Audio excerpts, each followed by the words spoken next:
আমি প্রথমে বলছি এটা একটু দুর্বল সরকার, কিন্তু এত দুর্বল সরকার আমি জীবনে দেখি নাই। যে ধমক দেয় তার লাইনে যায়। ধমক কিন্তু ফেব্রুয়ারি মাস থেকে দেখবেন আপনি মানে শুনতে পারবেন। প্রথমে খালি বলতো বিএনপি যে নির্বাচনের রোডম্যাপ দেন, কয়েকদিন আগে যখন জামাত কয় যে নির্বাচন কবে আপনি বলেন। এটা যখন জানুয়ারি ফেব্রুয়ারি মাস থেকে শুরু হবে চাপটা, এই সরকারের পক্ষে টিকে থাকা সম্ভব হবে না। কারণ আমি যতটুকু জানি এই উপদেষ্টাদের মধ্যে একটা বড় অংশ ইনক্লুডিং ডক্টর ইউনূস এটা দিয়ে বেশি দিন থাকতে চায় না এখানে। কারণ তারা জানে এখানে তারা বুঝে ফেলেছেন তারা কি করতে পারবে।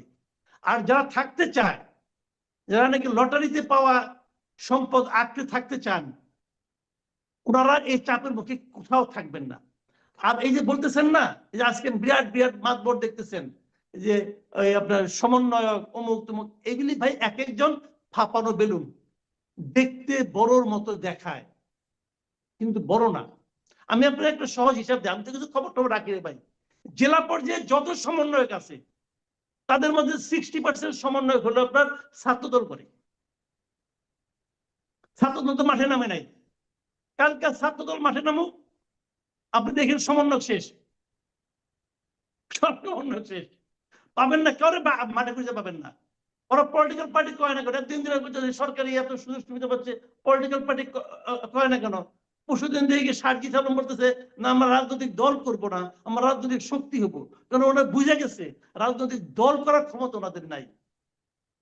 আপনি দেখাইতে পারবেন, শুনেন জাসদ যখন হয় বাংলাদেশে, তুষার ভাই নিশ্চয়ই আপনি এটা পড়াশোনা করছেন জানেন, জাসদ যখন হয়, জাসদ কিন্তু ছাত্রদের দ্বারা হয়েছিল, কিন্তু সেখানে কিন্তু বিভিন্ন বয়সী লোকের সমাহার ছিল।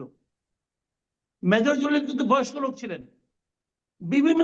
আর এখানে কি হয়েছে, এখানে সব কম বয়সী, এবং এদেরও ভোট বাড়ানোর জন্য ডক্টর ইউনূস কিন্তু একান্ত ছেলে মানুষের মধ্যে কালকে একটা কথা বলে ফেলেছে।